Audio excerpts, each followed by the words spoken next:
கண்களை மூடி பக்தியோடு நாம் செபிப்போமாக.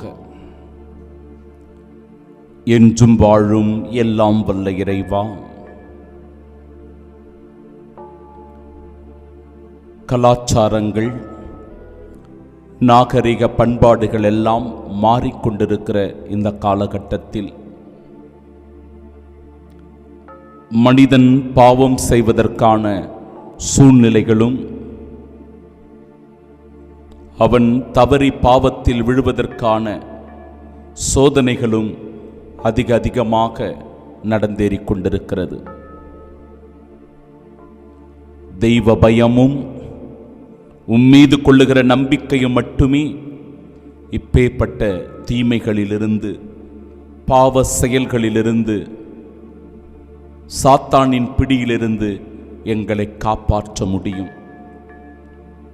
ஆண்டவரே, இந்த நாளினுடைய இறை வார்த்தையின் வழியாக ஒரு பேருண்மையை நீர் வெளிச்சம் போட்டு காட்டுகின்றீர்.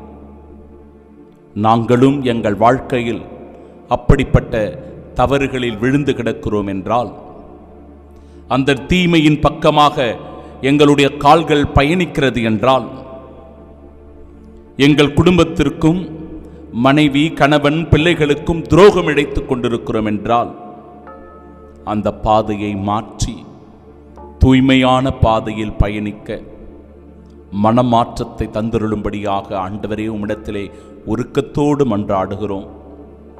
எத்தனையோ குடும்பங்கள் இதனால் பிரிந்து கிடக்கின்றன.